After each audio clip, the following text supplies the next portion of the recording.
White and true, baby. Listen up. Ed leans back in his John Deere cap. Says I don't chase clicks, I just chase facts. Got a Bible by the mic, small town on his back. Reads every line before he hits that track. Ronnie in the booth with a notepad full. Cross on his chain, hard, humble but full. We ain't here to judge, just talk what's real. Taste every word before we serve that meal. Red, white, and true. We stand on what we do. Gotta taste your words before you say them. Cause the truth cuts clean when you lay it. Red, white, and true. We pray on what we choose. If you don't line up with his view, we don't spread. Red, white, and true. Scrolling that feed, everybody want flame. Pointing at a headline, never read a whole page. It says slow down, son, check that source. Every tongue got power. Pick your course. Ronnie takes a breath, says a quiet prayer. Lord, guard my mouth, let me keep it fair. We talk faith, talk flash, talk the hard news too. But we weigh each word like it's aimed at you. Hey, hey, hey. Red, white, and true. We stand on what we do. Gotta taste your word before you say them. Cause the truth cuts clean when you lay it. Red, white, and true. We pray on what we choose. If it don't line up with his view, we don't spread it. Red, white, and true. We ain't perfect, just forgive it. Trying to walk it out, not just talk opinion. You can disagree, pull up a seat, that's fine. But we keep it in grace when we draw that line. Hey, hey, hey, red, white, and true. We stand on what we do. Gotta taste your words before you say them. Cause the truth cuts clean when you lay it. Red, white, and true. We pray on what we choose. If it don't line up with his view, we don't spread it. Red, white, and true.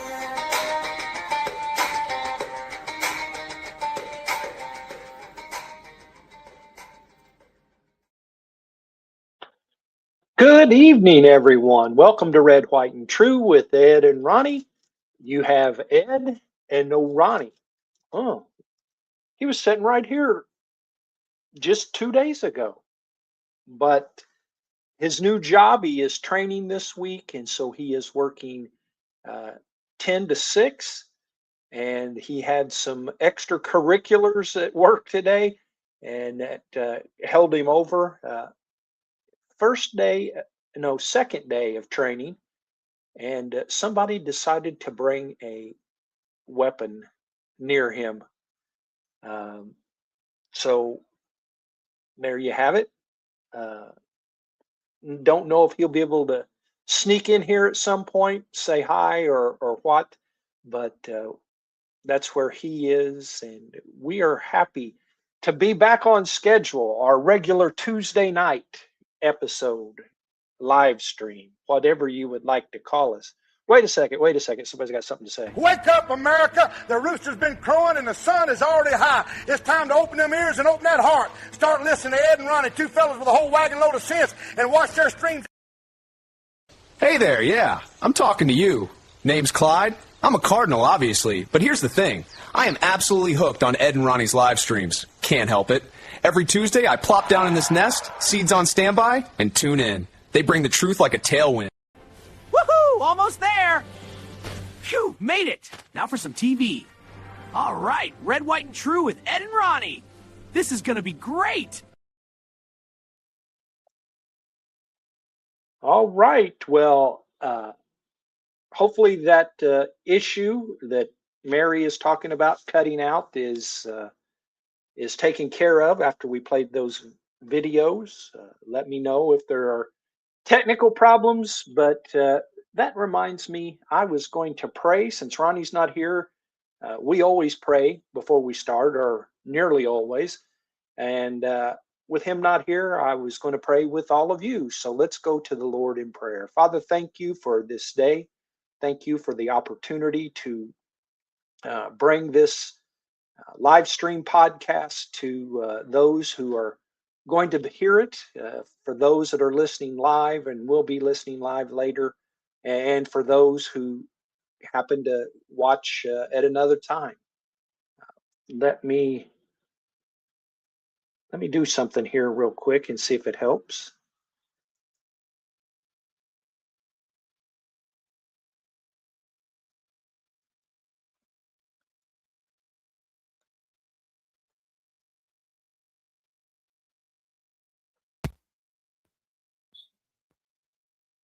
What about now? Can you hear me? It's frozen in it.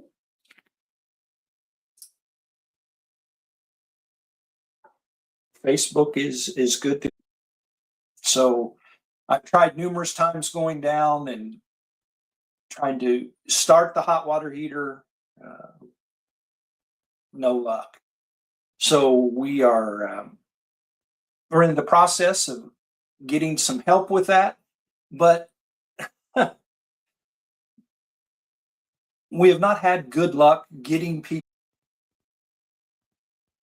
Mary, call Beth's cousin.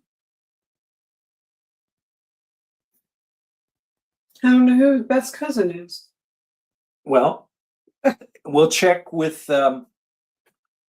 Beth and see who to contact. Didn't put a lot of subjects on the playlist tonight, so to speak, but one that we talked about on Saturday. It's a huge story. It continues to be a huge story, and let's go into it. First story of the night. It's grown way beyond politics. It now involves allegations of domestic dispute, a bitter custody battle, a sitting U.S. senator, and formal ethics investigation in Congress. Ohio Congressman Max Miller, a Republican representing Ohio's 7th congressional district and a former aide to President Donald Trump, is now the subject of a House Ethics Committee investigation.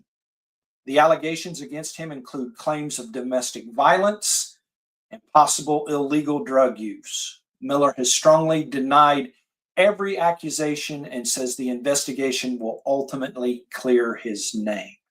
According to the court filings and public statements, Miller's ex-wife, Emily Moreno, alleges that during their marriage, he held a gun to her head, threw boiling water on her, physically assaulted her, and even injured their young daughter. These are extremely serious allegations, and it is important to note that Congressman Miller has not been convicted of these allegations and maintains they are false and stem from an ongoing divorce and custody battle. But the story gets bigger when you add in his ex-father-in-law, United States Senator Bernie Moreno of Ohio. Until recently, Senator Moreno had said very little publicly. However, this past week, he broke his silence in emotional fashion. Moreno said, watching what his daughter and granddaughter have endured, in his words, it is the 7th level of hell. He went on to say he believes Max Miller is no longer fit to serve in Congress and publicly called on him to resign. Senator Moreno also described what he said was emotionally abusive behavior during the custody battle, including an incident in which Miller allegedly refused to return his young daughter's favorite stuffed animal for 2 days. Miller disputes the broader allegations against him. Political pressure has begun to build. The House Ethics Committee investigation is moving forward. Calls for his resignation have increased, while President Trump has acknowledged the seriousness of the allegations, but has not publicly demanded that Miller leave office. Story isn't just about a troubled marriage. It isn't just about a custody battle. It's become a question of public trust. And when public trust is questioned, or when the public questions the trust in our lawmakers, then we have a serious issue. And unfortunately, this is going to be a huge problem for the Republicans, in that they need every House seat that they can get in order to hold the advantage in the House as well as the Senate. It just popped into my mind. I just really can't imagine Speaker Hakeem Jeffries. Man.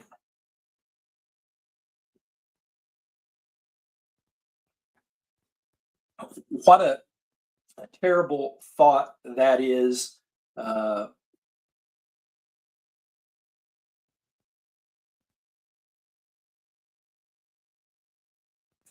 And Sonia has a good comment. Good evening, y'all. Love y'all. Door dashing, but possibly in and out while I'm waiting. Hey, it's cool in the house and you can heat some water. And we've been doing that.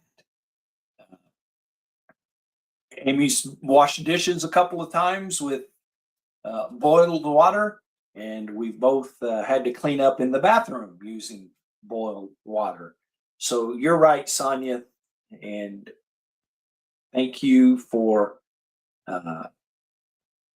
being here with us. We love you. We love Troy, and thank you for your concern and Troy's concern over the funeral situation that I had this past Friday. Let's take a short break.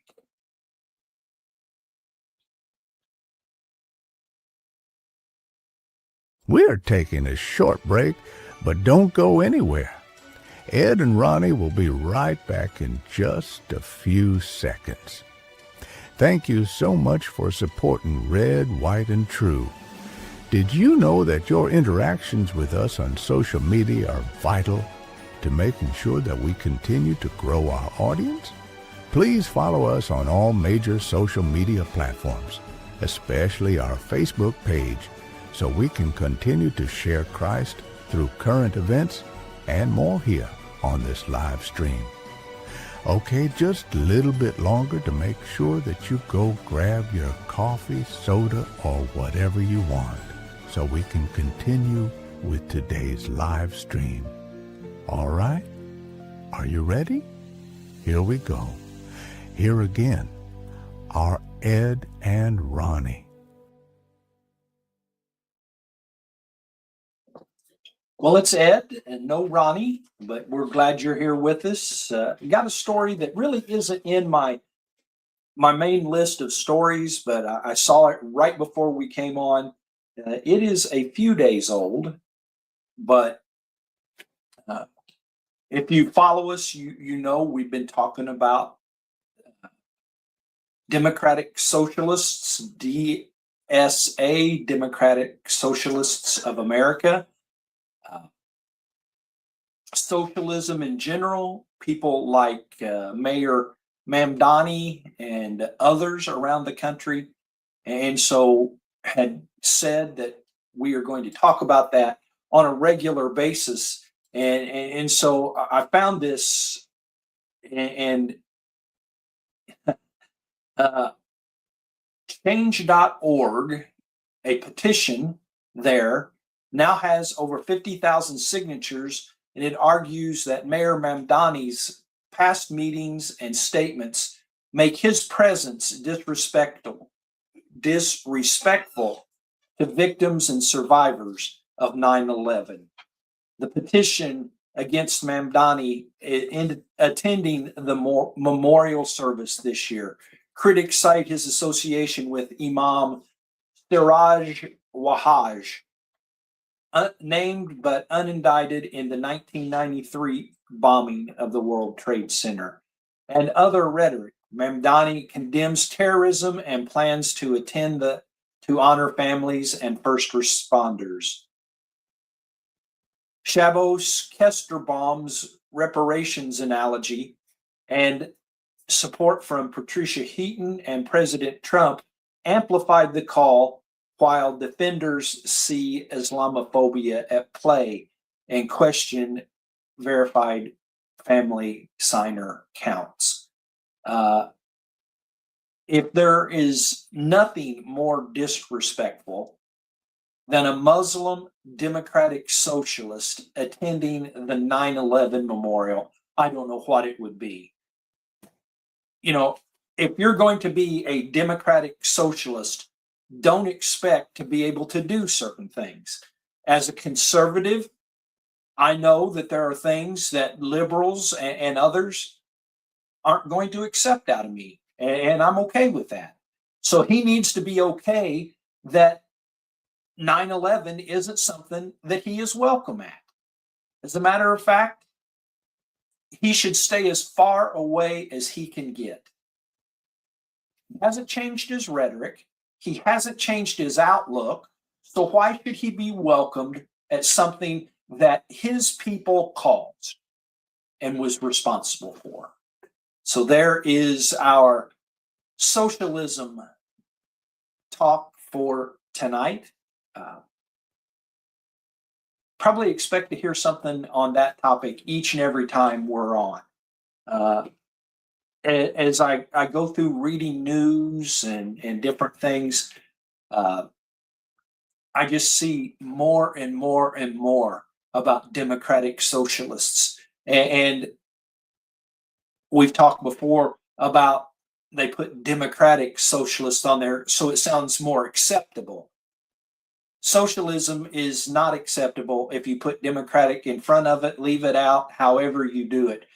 For all of those that think these ideas are good, just read your history books a little bit. Just, I don't know who to search, but do a search on successful socialist countries. Oh, wait a second. You might get none. There may be none that come up when you put the word successful in. To think that socialism will work here in America, where we have been a democratic republic for 250 years, and that we're going to whisk in socialism? Come on. I'll even quote former President Biden. Come on, man. That just ain't. I bet you that if you got Joe Biden off by himself, well, he may not be able to talk by himself, but if you had just you and him, and you promised there's no recording devices, there's no way that your conversation is going to go anywhere, and you ask him about socialism, he'd say it sucks.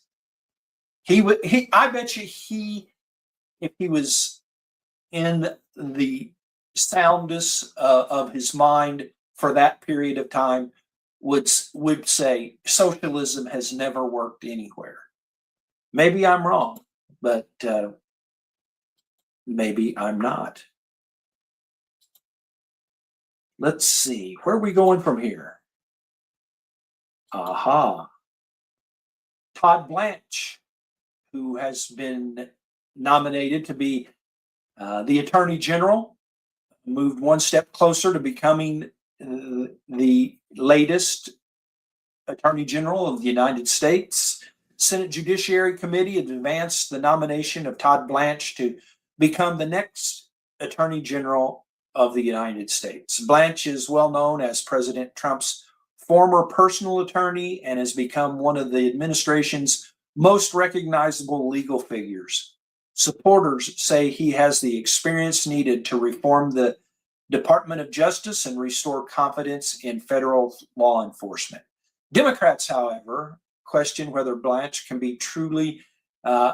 truly operate independently after serving Trump's as his defense attorney. They argue the Justice Department must remain politically independent, regardless of who occupies the White House. Now the nomination heads to the full Senate, where Republicans are expected to have the votes needed for confirmation. Will Todd Blanche restore confidence in the Justice Department, or will questions about political independence continue throughout his tenure?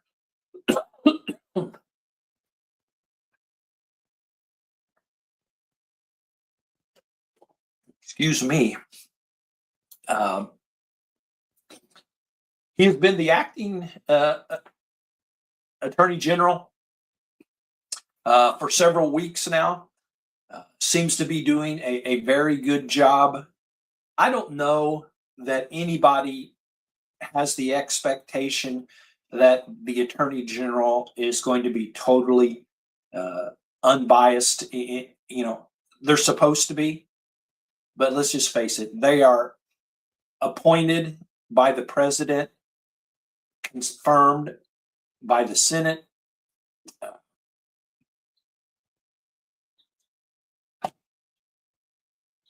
I think he's going to get confirmed now, finally, that a couple of senators who had their panties in a wad about Trump have been reassured of certain issues that they had. And I think it's just a matter of a few days before Todd Blanche will be the next Attorney General of the United States. Today is a big day as many voters in several states headed to the voting booths. Michigan is kind of in the spotlight.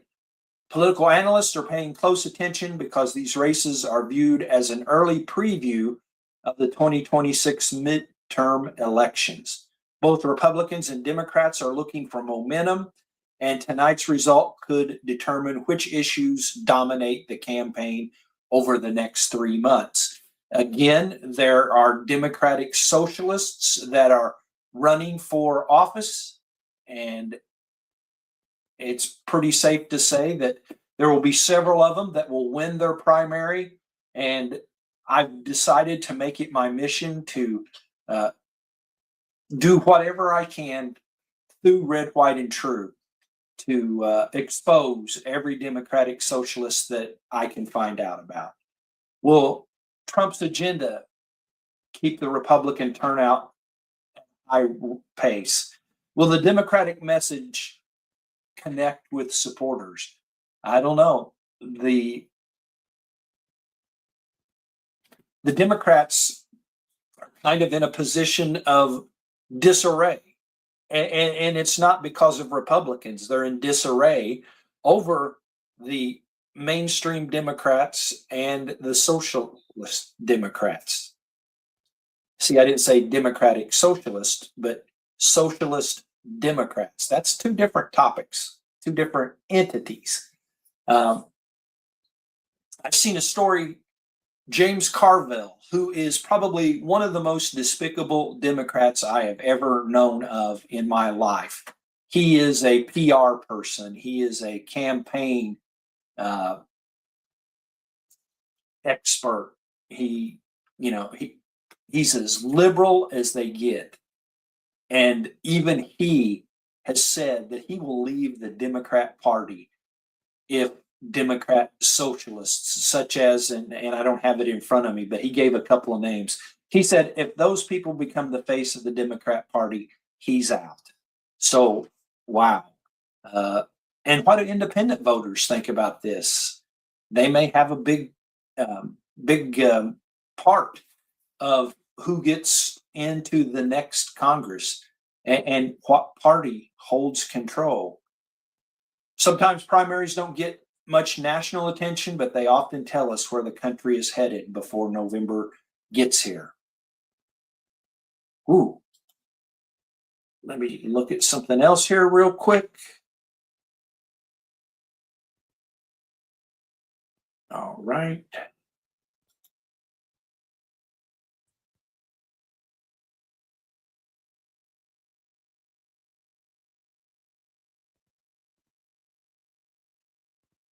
There we are.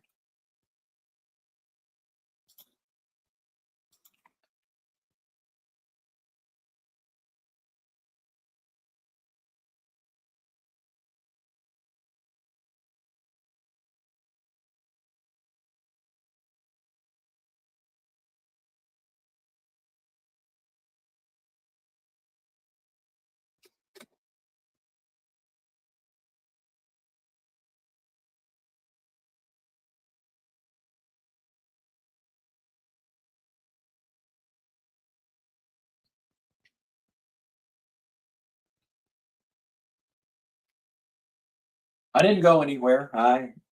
Working solo, you sometimes just gotta change your focus for just a second. And I haven't watched him a lot lately, but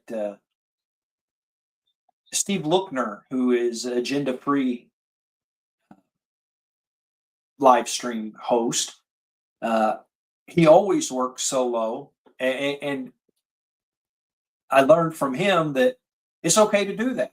That sometimes you got to switch your attention from one place to another. So this is not in my list, but I was looking at some of the latest things. Pete Hegseth posted on X a picture that shows a CNN news reporter talking with another source. The banner at the bottom says, "Sources say U.S. has used nearly 80% of key missile interceptors in Iran war. Top commanders warn stockpiles dangerously low." So it's a picture of that. Hegseth posted it and said, "This banner is not true. CNN, shame on you. We don't hate the fake news media enough." So let's examine that a little bit. How do we know what is true and what is not true? I can't tell you how much we have gone through in the missiles that are interceptors, missile interceptors.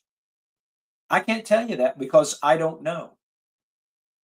But we have a liberal news network and the Secretary of War saying the exact opposite. So who do we believe? Well, who has credibility? If you're a conservative, you would say it's Hegseth. If you're a liberal, you would say CNN. I'm not sure how you can say that, but okay. Well, we'll go with that for just a second. Look over here at my comments.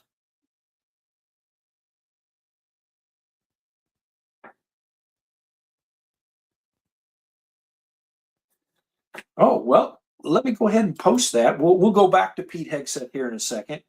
Tucker Carlson and Marjorie Taylor Greene and a bunch of others are trying to form a new political party. Sounds like Democrat light to me, and that is from our friend Karen Ruth. I hadn't read that or heard that. Not surprised by that. I wouldn't be surprised if Tucker Carlson doesn't feel the need to run for president someday.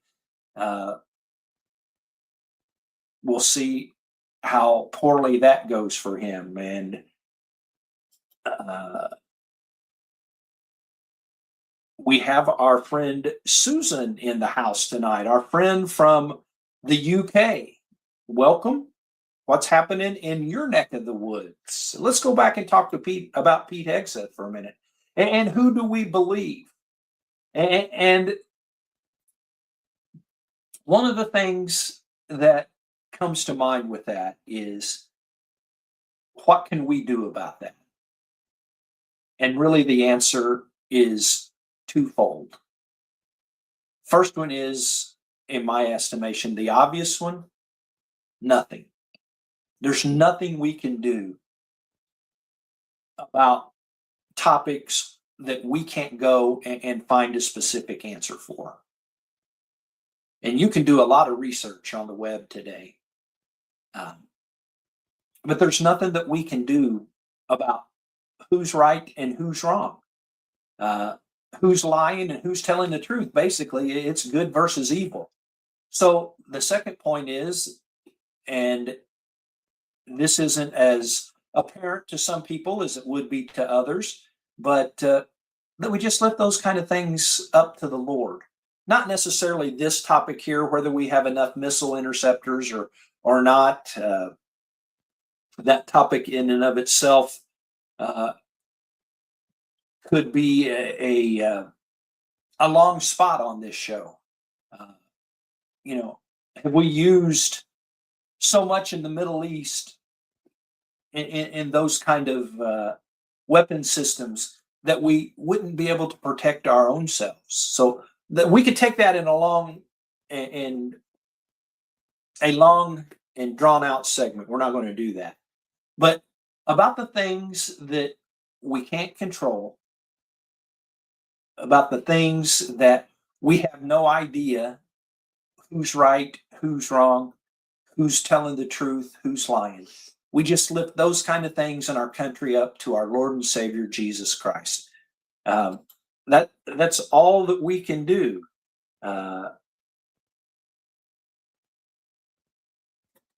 Let's look again at a comment from Karen Ruth. Since we now know that there is a huge leak near the top of the chain, I have to wonder if the news about the military stocks was a false story. Decided to find out who the leak is. Good point, Karen. Government's a strange business. You would think that everybody would be for what is best for the country. I don't know.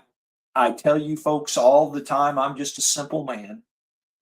I try to approach life in a simple manner. And to me, if you're in politics, if you are in our government, that the well-being of our country and the people that make up the United States of America should be your top priority. Not what political party you are, not whether you're conservative, liberal, or a socialist. It should be what is best for the United States of America. And things like leaks and all of that other drama, just do your job. You were elected to be a representative. See, we're a democratic republic, so that's what a democratic republic is. We put representatives in our place to speak for us, so that's what you ought to be doing. If that's the case, we wouldn't have two parties that vote along party lines, probably on 90%. This is just throwing out a number, but on 90% of the things that go out there. Because there should be Republicans on both sides. There should be Democrats on both sides. There should be moderates. And that's not the case. You can throw up a topic and you know how people are going to vote before it ever happens. And it's not because they are representing their people that way. They're representing their party that way. And really, that's kind of a despicable way to govern a nation, at least in our form of government. On to the next topic, tariffs. 25 states have filed a lawsuit challenging the Trump administration's newest tariff policy.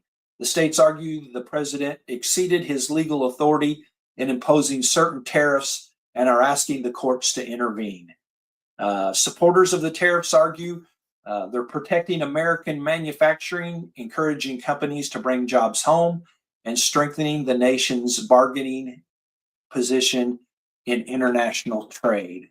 Critics counter the tariffs function like a tax on imported goods, eventually increasing prices for consumers and businesses alike.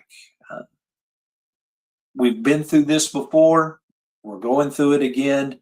How do you feel about the tariffs? Do we even notice about the tariffs? Or do we notice but not realize that it's tariffs? If prices go up, imports are taxed, tariffed. We see the increase. So if I could see one individual, and could be myself, that say they are for increase or for the tariffs, but complain about the increase in cost of things. I can see me doing that. It kind of brings into a reoccurring theme that certain issues we just continue to repeat over and over and over. I don't have anything in here tonight about Iran because it would just be repeating the same thing over and over and over.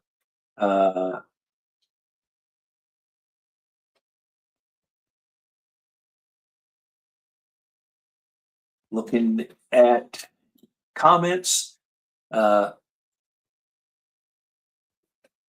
at the economy a little bit.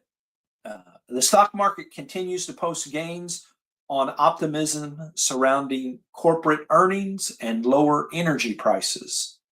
That's certainly welcome news for investors. But how about the man on the street? Millions of Americans, the reality looks much different. Families continue to wrestle with grocery prices, housing costs, insurance premiums, and everyday expenses that don't seem to be falling nearly as quickly as inflation numbers suggest, creating a familiar divide. Wall Street measures economic success through stock indexes. Main Street measures success by whether a paycheck lasts until the next payday. So we look at that. Can we as ordinary Americans, can we look at things as getting better? Are they getting better? I don't know. You go to the grocery store, and I jokingly said Sunday about $50. I said, you can go to Walmart and buy 2 bags of groceries for $50. Well, are things better, worse, the same? Do you have hope? Are you irritated with everything? Is it just always going to be the same old when it comes to government? I don't know. Being that it is a midterm election season, economy will be huge topics of discussion in the next 3 months. You will get sick of hearing it. Probably will have much to do with what's going on with the election. You've heard the saying, it's the economy, stupid. And it usually is. Again, I bring up the fact that George H.W. Bush had the highest popularity rating ever as a president after the Gulf War in the 90s. Highest ever. And yet he did not win re-election just a couple of years later. How's that? It's the economy, stupid. He made a pledge. He went back on that pledge that had to do with taxing, and out he went. Out he went.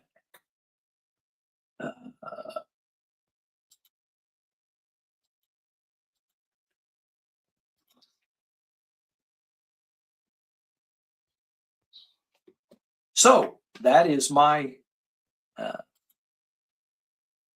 list of topics. Looking at other things as we speak.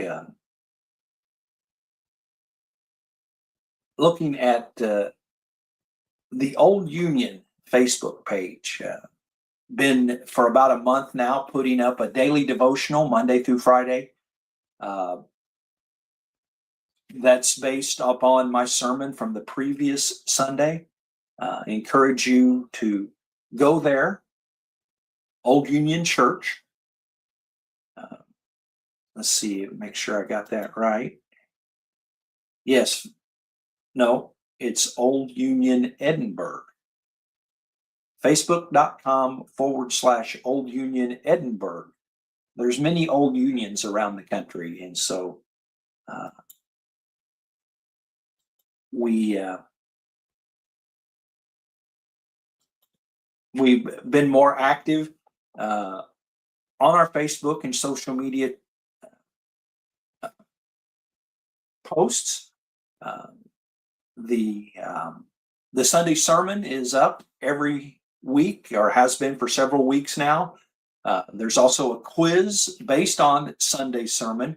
So even if you don't go to Old Union, you can watch the sermon and you can take the quiz. That would be, so far we've only had church members taking the quiz, but it would be interesting to have folks who aren't there, only listen on the live stream, and then go and take the quiz. I think that would be really, really, really cool.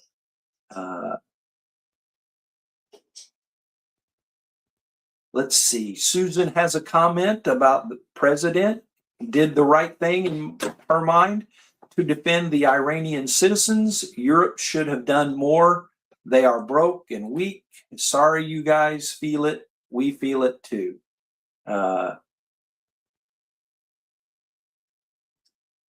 So Susan, it's a Facebook page, Old Union, Edinburgh. It's Old Union Church, if you look at it that way. Edinburgh, Indiana. You'd have to listen to the sermon and then turn around and do the quiz. But we would love for you and your sister to have a go at it. So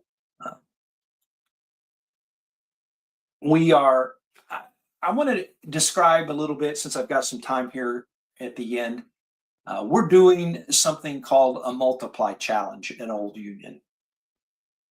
It's not a new concept. It actually is based around the parable of the talents. And a talent is an amount of money. It's not, are you good at singing, or are you good at playing the piano, or that type of talent, even though that can factor in. But it is something that I believe the Lord laid on my heart. We're going to see how it works, and hopefully it may become an annual tradition. This year we are using it as a 3-month challenge. If we were to continue it in the future, we would probably cut that way down from 3 months to either 2 or 1. But we gave each family and individual $50 of seed money. Now, in the parable of the talents, the master had 3 servants that he gave money to. He gave one 5 talents of money. He gave the next one 2 talents of money, and the third one he gave 1 talent. The one that got 5 took it out and doubled the money and brought it back to the master when the master returned. The one that had 2 talents doubled that and brought 4 talents back. However, the one that only had 1 was fearful of losing the money, and he buried it and came back and gave the master his talent back when he arrived. So we're using that as a basis for $50 worth of seed money, and then each family, each individual is going to come up with their own idea of how to use the seed money so that it can be multiplied. Now, here is the best part of it for me. Old Union is not going to keep 1 penny of the money for our purposes. We are not going to pay bills with it. We're not going to put it in a building fund. We're not giving the pastor a big raise, anything like that. Every penny that comes from this multiply challenge is going to go to support families at Thanksgiving and Christmas that may not have such a good Thanksgiving or Christmas without some help. Every penny. So we don't have a goal, because goals could put a limit on what God can do. And we believe that if we're faithful in a little, then God will multiply in a mighty way. So maybe you will hear different things. I believe that Amy and I are going to not host, but have a chicken noodle dinner. And now you've heard of us doing share a meal through the Father's House. We do that free, but for a fundraiser for this Multiply Challenge, we will either charge an amount or probably going to do a free will offering. So that is one example. We've got some young people that want to do a lemonade stand. And that was one of my suggestions early on, thinking that, well, you know, a lot of our folks are country folks. You don't necessarily, well, the family that is talking about doing that, actually, they live in the middle of nowhere. If you could find their house, you wouldn't be able to pull over and get a drink of lemonade because it's just in the middle of nowhere. But the young ones in that family want to set up a lemonade stand someplace and do that. And you think about it, $50 will buy a lot of lemonade and a lot of cups and ice. And, hopefully they'll double their money like the servants in the parable of the talents. But we don't want to put a goal. So we can't say we're going to feed X number of families a Thanksgiving meal or support X number of families at Christmas time, because we won't know until the money comes in. And so we're not going to save any of that money for next year. We're going to spend it all at Thanksgiving and Christmas on families in need. So I'd mentioned something, I think, Saturday about telling you what we're doing there. If you would like to support, let me know. And not going to put out feelers for money. We're doing it in a different way. But if you'd like to support things like that, let me know, and we'll tell you how you can help us with our Multiply Challenge. Well, let me check for comments here. No comments.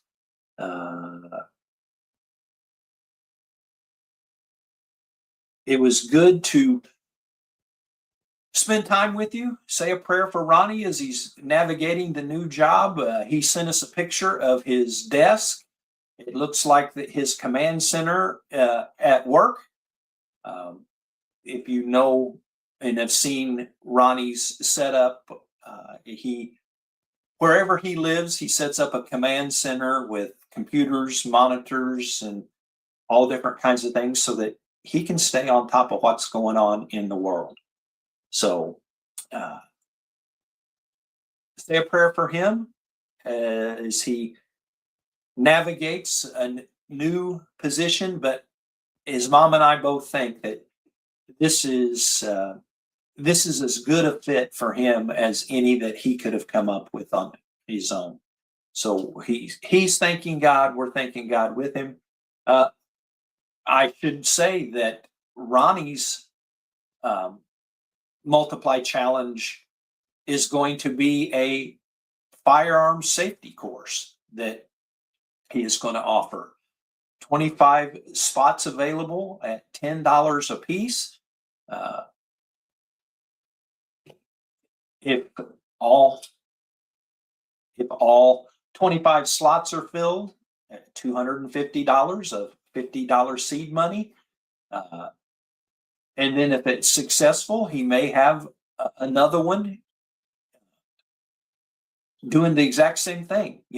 Multiply Challenge doesn't have to just be one time. You can take the money that you make off of an investment and reinvest it and maybe even make more.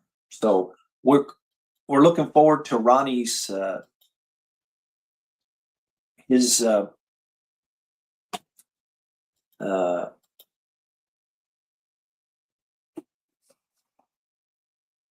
efforts in the Multiply Challenge. Forgive me, I I was looking at comments and trying to talk at the same time, and it just shows that, boy, I sure miss having a co-host when he's here. Susan has some more comments. I'll post there on the screen. Appreciate her outlook. It's always good to get comments from someplace other than where we are.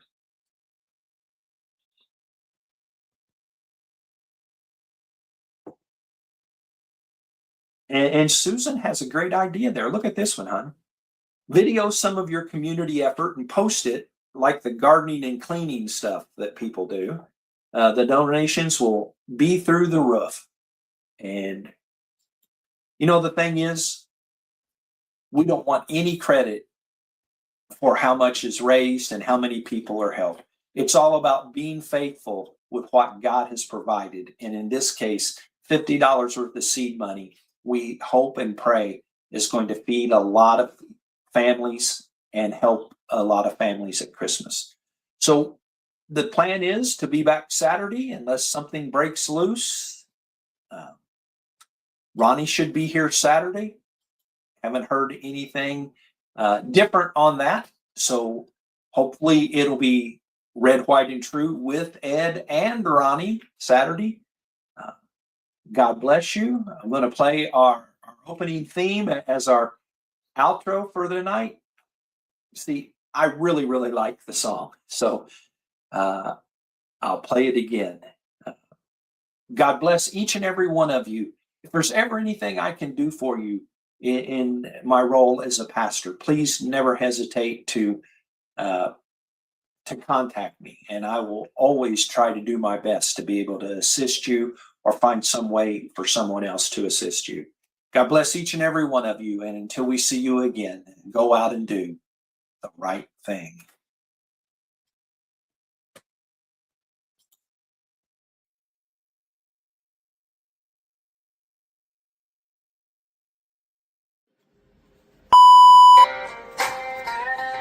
Yeah.